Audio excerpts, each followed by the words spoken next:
ತುಂಗಭದ್ರಾ ಜಲಾಶಯಕ್ಕೀಗ ಹೊಸ ಕಳೆ. ಕಾರ್ಯಕ್ರಮದಲ್ಲಿ 3 ರಾಜ್ಯದ ಸಿಎಂಗಳು ಭಾಗಿ.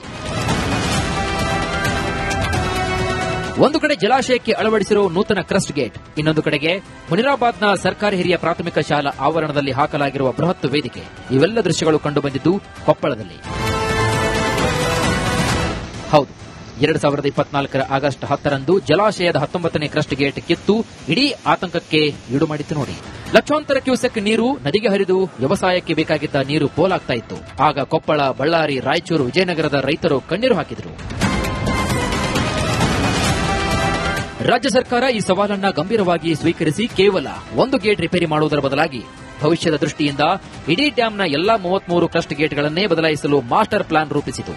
ಈಗ ಬರೋಬ್ಬರಿ 51 ಕೋಟಿ ರೂಪಾಯಿ ವೆಚ್ಚದಲ್ಲಿ ಅತ್ಯಾಧುನಿಕ ತಂತ್ರಜ್ಞಾನದೊಂದಿಗೆ 33 ನೂತನ ಕ್ರಸ್ಟ್ ಗೇಟ್ಗಳನ್ನು ಯಶಸ್ವಿಯಾಗಿ ಅಳವಡಿಸಲಾಗಿದೆ.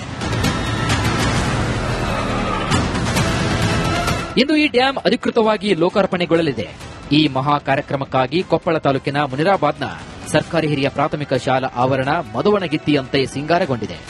ಇಲ್ಲಿ ಬೃಹತ್ ಜರ್ಮನ್ ಮಾದರಿಯ ಹವಾಮಾನ ನಿಯಂತ್ರಿತ ಟೆಂಟ್ ಅನ್ನು ಅಳವಡಿಸಲಾಗಿದ್ದು ವಿಐಪಿಗಳಿಗಾಗಿ ಹೈಟೆಕ್ ವೇದಿಕೆ ಸಿದ್ದವಾಗಿದೆ. 3 ರಾಜ್ಯಗಳ ಮುಖ್ಯಮಂತ್ರಿಗಳು ಉದ್ಘಾಟನೆ ಮಾಡಲಿದ್ದಾರೆ. ಈ ಹಿನ್ನೆಲೆಯಲ್ಲಿ ಈಗ ಈ ಒಂದು ಉದ್ಘಾಟನಾ ಕಾರ್ಯಕ್ರಮಕ್ಕೆ ಒಂದು ಭವ್ಯವಾದಂತಹ ವೇದಿಕೆ ಈಗಾಗಲೇ ಸಿದ್ದವಾಗಿದೆ ಅಂತ ಹೇಳಬಹುದು. ಕೊಪ್ಪಳ ತಾಲೂಕಿನ ಮುನಿರಾಬಾದ್ನ ಏನು ಸರ್ಕಾರಿ ಪ್ರೌಢಶಾಲೆಯ ಏನು ಆವರಣ ಏನಿದೆ, ಈ ಒಂದು ಆವರಣದಲ್ಲಿ ಭವ್ಯವಾದಂತಹ ಜರ್ಮನ್ ಟೆಂಟ್ ಅನ್ನು ನಿರ್ಮಾಣ ಮಾಡಿದ್ದಾರೆ. ಈ ಕಾರ್ಯಕ್ರಮದ ಹೈಲೈಟ್ ಅಂದ್ರೆ ದಕ್ಷಿಣ ಭಾರತದ 3 ರಾಜ್ಯಗಳ ಸಿಎಂಗಳ ಸಮಾಗಮ.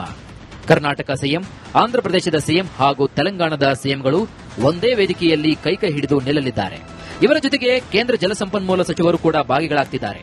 ಸರ್ಕಾರದ ಪರವಾಗಿ ಶಾಸಕ ಬಸವರಾಜ ರಾಯರೆಡ್ಡಿ ನೇತೃತ್ವದ ನಿಯೋಗ ಈಗಾಗಲೇ ನೆರೆಯ ರಾಜ್ಯಗಳಿಗೆ ಖುದ್ದು ಭೇಟಿ ನೀಡಿ ಆಹ್ವಾನ ನೀಡಿದೆ. ಮೊದಲಿಗೆ ನಾಯಕರು ಜಲಾಶಯದ ಮೇಲೆ ಗೇಟ್ ಲೋಕಾರ್ಪಣೆ ಮಾಡಲಿದ್ದಾರೆ. ಕ್ರಸ್ಟ್ ಗೇಟ್ಗಳ ಲೋಕಾರ್ಪಣೆಯನ್ನ ಸನ್ಮಾನ್ಯ ಮುಖ್ಯಮಂತ್ರಿಗಳು ಕರ್ನಾಟಕ ಸರ್ಕಾರ, ಆಂಧ್ರಪ್ರದೇಶ ಸರ್ಕಾರ ಮತ್ತು ತೆಲಂಗಾಣ ಸರ್ಕಾರ ಜೊತೆಗೆ ಕೇಂದ್ರ ಜಲಶಕ್ತಿ ಮಂತ್ರಿಗಳು ಬಂದು ಮಾಡಲಿದ್ದಾರೆ. ಇದಕ್ಕೆ ಸಂಬಂಧಿಸಿದಂತೆ ಶಿಷ್ಟಾಚಾರ ವ್ಯವಸ್ಥೆಯನ್ನು ಮಾಡುವುದಕ್ಕೆ ಜಿಲ್ಲಾಡಳಿತಕ್ಕೆ ಸೂಚಿಸಿದ್ದಾರೆ. ಅದಕ್ಕೆ ಅಗತ್ಯ ಸಿದ್ದತೆಗಳನ್ನು ನಾವೆಲ್ಲ ಮಾಡಿಕೊಂಡಿದ್ದೀವಿ. ಎಲಾಬ್ರೇಟ್ ಬಂದೋಬಸ್ತ್ ಮಾಡ್ಕೊಂಡಿದ್ದೀವಿ. ಸುಮಾರು 10 ಸೆಕ್ಟರ್ಸ್ಗಳೇ ಆಗಿದ್ದಾವೆ. ನಾವು 3 ಎಸ್ಪಿಸ್ ಇರ್ತಾರೆ, 6 ಜನ ಅಡಿಷನಲ್ ಎಸ್ಪಿಸು, ಸುಮಾರು 25 ಡಿಎಸ್ಪಿಸು, 50 ಜನ ಇನ್ಸ್ಪೆಕ್ಟರ್ಸು, 115 PSIಸು, ಸುಮಾರು 1500 ಜನ ಮೆನ್ ಆಫೀಸರ್ಸು, ಮತ್ತೆ 12 ರಿಸರ್ವ್ KSRPಗಳು, 8 DRಗಳು, ಮತ್ತೆ ಆಂಟಿ ಸಬಟೇಜ್ ಚೆಕ್ ಮಾಡಕ್ಕೆ 8 ಟೀಮ್ಗಳು. ಇಂದು ಈ ಐತಿಹಾಸಿಕ ಕಾರ್ಯಕ್ರಮಕ್ಕೆ 3 ರಾಜ್ಯಗಳ ಗಣ್ಯಾತಿಗಣ್ಯರು ಸಾಕ್ಷಿಯಾಗ್ತಾ ಇರುವುದು ಹೆಮ್ಮೆಯ ಸಂಗತಿ. ಗೇಟ್ ಕೊಚ್ಚಿ ಹೋದ ಆತಂಕ ದೂರವಾಗಿದೆ. ಇದರ ಜೊತೆಗೆ ಈ ಭಾಗದ ಬಹುಬೇಡಿಕೆಯ ನವಲಿ ಜಲಾಶಯದ ಬಗ್ಗೆ ಚರ್ಚೆ ಆಗುತ್ತಾ ಕಾದು ನೋಡಬೇಕಾಗಿದೆ.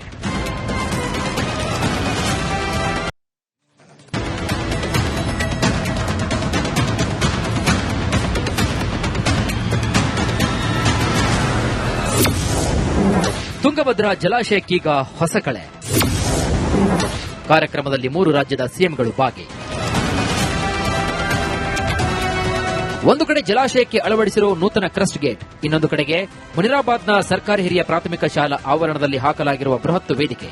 ಇವೆಲ್ಲ ದೃಶ್ಯಗಳು ಕಂಡುಬಂದಿದ್ದು ಕೊಪ್ಪಳದಲ್ಲಿ. ಹೌದು, 2024 ಆಗಸ್ಟ್ 10ರಂದು ಜಲಾಶಯದ 19ನೇ ಕ್ರಸ್ಟ್ ಗೇಟ್ ಕಿತ್ತು ಇಡೀ ಆತಂಕಕ್ಕೆ ಈಡು ಮಾಡಿತ್ತು ನೋಡಿ. ಲಕ್ಷಾಂತರ ಕ್ಯೂಸೆಕ್ ನೀರು ನದಿಗೆ ಹರಿದು ವ್ಯವಸಾಯಕ್ಕೆ ಬೇಕಾಗಿದ್ದ ನೀರು ಪೋಲಾಗ್ತಾ ಇತ್ತು. ಆಗ ಕೊಪ್ಪಳ, ಬಳ್ಳಾರಿ, ರಾಯಚೂರು, ವಿಜಯನಗರದ ರೈತರು ಕಣ್ಣೀರು ಹಾಕಿದರು. ರಾಜ್ಯ ಸರ್ಕಾರ ಈ ಸವಾಲನ್ನ ಗಂಭೀರವಾಗಿ ಸ್ವೀಕರಿಸಿ ಕೇವಲ ಒಂದು ಗೇಟ್ ರಿಪೇರಿ ಮಾಡುವುದರ ಬದಲಾಗಿ ಭವಿಷ್ಯದ ದೃಷ್ಟಿಯಿಂದ ಇಡೀ ಡ್ಯಾಂನ ಎಲ್ಲಾ 33 ಕ್ರಸ್ಟ್ ಗೇಟ್ಗಳನ್ನೇ ಬದಲಾಯಿಸಲು ಮಾಸ್ಟರ್ ಪ್ಲಾನ್ ರೂಪಿಸಿತು. ಈಗ ಬರೋಬ್ಬರಿ 51 ಕೋಟಿ ರೂಪಾಯಿ ವೆಚ್ಚದಲ್ಲಿ ಅತ್ಯಾಧುನಿಕ ತಂತ್ರಜ್ಞಾನದೊಂದಿಗೆ 33 ನೂತನ ಕ್ರಸ್ಟ್ ಗೇಟ್ಗಳನ್ನು ಯಶಸ್ವಿಯಾಗಿ ಅಳವಡಿಸಲಾಗಿದೆ. ಇಂದು ಈ ಡ್ಯಾಂ ಅಧಿಕೃತವಾಗಿ ಲೋಕಾರ್ಪಣೆಗೊಳ್ಳಲಿದೆ. ಈ ಮಹಾ ಕಾರ್ಯಕ್ರಮಕ್ಕಾಗಿ ಕೊಪ್ಪಳ ತಾಲೂಕಿನ ಮುನಿರಾಬಾದ್ನ ಸರ್ಕಾರಿ ಹಿರಿಯ ಪ್ರಾಥಮಿಕ ಶಾಲಾ ಆವರಣ ಮಧುವಣಗಿತ್ತಿಯಂತೆ ಸಿಂಗಾರಗೊಂಡಿದೆ. ಇಲ್ಲಿ ಬೃಹತ್ ಜರ್ಮನ್ ಮಾದರಿಯ ಹವಾಮಾನ ನಿಯಂತ್ರಿತ ಟೆಂಟ್ ಅನ್ನು ಅಳವಡಿಸಲಾಗಿದ್ದು ವಿಐಪಿಗಳಿಗಾಗಿ ಹೈಟೆಕ್ ವೇದಿಕೆ ಸಿದ್ದವಾಗಿದೆ.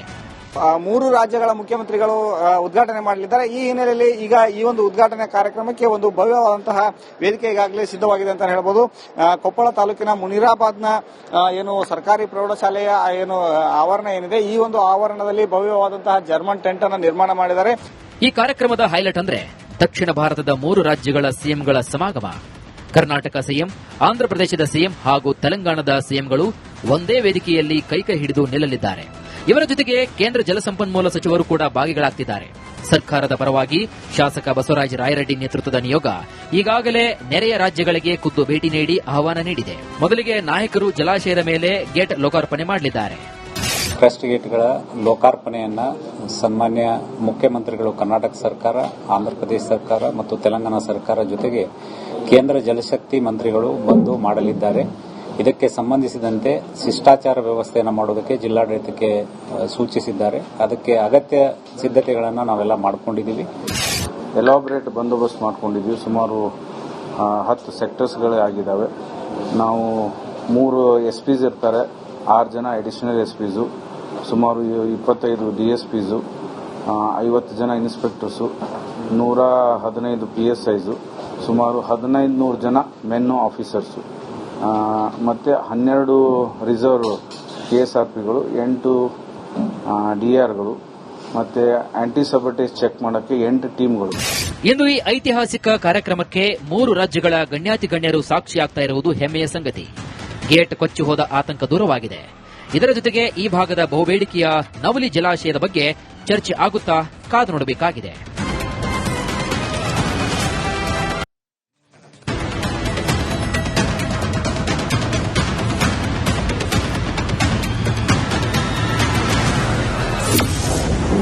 ತುಂಗಭದ್ರಾ ಜಲಾಶಯಕ್ಕೀಗ ಹೊಸ ಕಳೆ. ಕಾರ್ಯಕ್ರಮದಲ್ಲಿ 3 ರಾಜ್ಯದ ಸಿಎಂಗಳು ಭಾಗಿ. ಒಂದು ಕಡೆ ಜಲಾಶಯಕ್ಕೆ ಅಳವಡಿಸಿರುವ ನೂತನ ಕ್ರಸ್ಟ್ ಗೇಟ್, ಇನ್ನೊಂದು ಕಡೆಗೆ ಮುನಿರಾಬಾದ್ನ ಸರ್ಕಾರಿ ಹಿರಿಯ ಪ್ರಾಥಮಿಕ ಶಾಲಾ ಆವರಣದಲ್ಲಿ ಹಾಕಲಾಗಿರುವ ಬೃಹತ್ ವೇದಿಕೆ. ಇವೆಲ್ಲ ದೃಶ್ಯಗಳು ಕಂಡುಬಂದಿದ್ದು ಕೊಪ್ಪಳದಲ್ಲಿ. ಹೌದು, 2024 ಆಗಸ್ಟ್ 10ರಂದು ಜಲಾಶಯದ 19ನೇ ಕ್ರಸ್ಟ್ ಗೇಟ್ ಕಿತ್ತು ಇಡೀ ಆತಂಕಕ್ಕೆ ಈಡು ಮಾಡಿತ್ತು ನೋಡಿ. ಲಕ್ಷಾಂತರ ಕ್ಯೂಸೆಕ್ ನೀರು ನದಿಗೆ ಹರಿದು ವ್ಯವಸಾಯಕ್ಕೆ ಬೇಕಾಗಿದ್ದ ನೀರು ಪೋಲಾಗ್ತಾ ಇತ್ತು. ಆಗ ಕೊಪ್ಪಳ, ಬಳ್ಳಾರಿ, ರಾಯಚೂರು, ವಿಜಯನಗರದ ರೈತರು ಕಣ್ಣೀರು ಹಾಕಿದರು.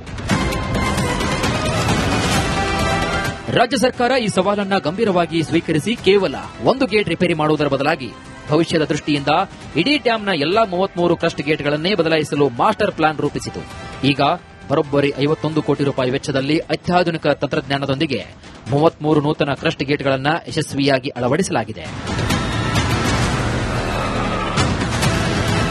ಇಂದು ಈ ಡ್ಯಾಂ ಅಧಿಕೃತವಾಗಿ ಲೋಕಾರ್ಪಣೆಗೊಳ್ಳಲಿದೆ. ಈ ಮಹಾ ಕಾರ್ಯಕ್ರಮಕ್ಕಾಗಿ ಕೊಪ್ಪಳ ತಾಲೂಕಿನ ಮುನಿರಾಬಾದ್ನ ಸರ್ಕಾರಿ ಹಿರಿಯ ಪ್ರಾಥಮಿಕ ಶಾಲಾ ಆವರಣ ಮಧುವಣಗಿತ್ತಿಯಂತೆ ಸಿಂಗಾರಗೊಂಡಿದೆ.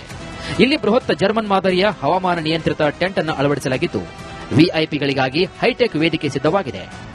3 ರಾಜ್ಯಗಳ ಮುಖ್ಯಮಂತ್ರಿಗಳು ಉದ್ಘಾಟನೆ ಮಾಡಲಿದ್ದಾರೆ. ಈ ಹಿನ್ನೆಲೆಯಲ್ಲಿ ಈಗ ಈ ಒಂದು ಉದ್ಘಾಟನೆ ಕಾರ್ಯಕ್ರಮಕ್ಕೆ ಒಂದು ಭವ್ಯವಾದಂತಹ ವೇದಿಕೆ ಈಗಾಗಲೇ ಸಿದ್ದವಾಗಿದೆ ಅಂತ ಹೇಳಬಹುದು.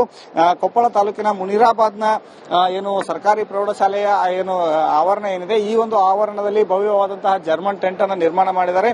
ಈ ಕಾರ್ಯಕ್ರಮದ ಹೈಲೈಟ್ ಅಂದ್ರೆ ದಕ್ಷಿಣ ಭಾರತದ 3 ರಾಜ್ಯಗಳ ಸಿಎಂಗಳ ಸಮಾಗಮ. ಕರ್ನಾಟಕ ಸಿಎಂ, ಆಂಧ್ರಪ್ರದೇಶದ ಸಿಎಂ ಹಾಗೂ ತೆಲಂಗಾಣದ ಸಿಎಂಗಳು ಒಂದೇ ವೇದಿಕೆಯಲ್ಲಿ ಕೈಕೈ ಹಿಡಿದು ನಿಲ್ಲಲಿದ್ದಾರೆ.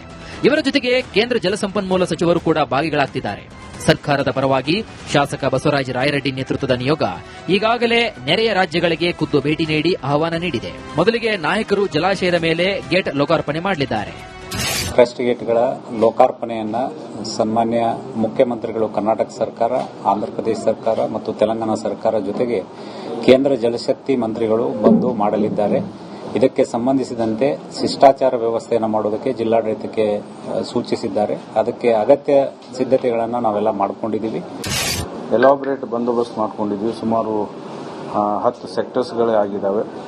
ನಾವು 3 ಎಸ್ಪಿಸ್ ಇರ್ತಾರೆ, 6 ಜನ ಅಡಿಷನಲ್ ಎಸ್ಪಿಸು, ಸುಮಾರು 25 ಡಿಎಸ್ಪಿಸು, 50 ಜನ ಇನ್ಸ್ಪೆಕ್ಟರ್ಸು, 115 PSIಸು, ಸುಮಾರು 1500 ಜನ ಮೆನ್ನು ಆಫೀಸರ್ಸು, ಮತ್ತೆ 12 ರಿಸರ್ವ್ KSRPಗಳು, 8 DRಗಳು, ಮತ್ತೆ ಆಂಟಿ ಸಬಟೇಜ್ ಚೆಕ್ ಮಾಡಕ್ಕೆ 8 ಟೀಮ್ಗಳು. ಇಂದು ಈ ಐತಿಹಾಸಿಕ ಕಾರ್ಯಕ್ರಮಕ್ಕೆ 3 ರಾಜ್ಯಗಳ ಗಣ್ಯಾತಿಗಣ್ಯರು ಸಾಕ್ಷಿಯಾಗ್ತಾ ಇರುವುದು ಹೆಮ್ಮೆಯ ಸಂಗತಿ. ಗೇಟ್ ಕೊಚ್ಚಿ ಹೋದ ಆತಂಕ ದೂರವಾಗಿದೆ. ಇದರ ಜೊತೆಗೆ ಈ ಭಾಗದ ಬಹುಬೇಡಿಕೆಯ ನವಲಿ ಜಲಾಶಯದ ಬಗ್ಗೆ ಚರ್ಚೆ ಆಗುತ್ತಾ ಕಾದು ನೋಡಬೇಕಾಗಿದೆ.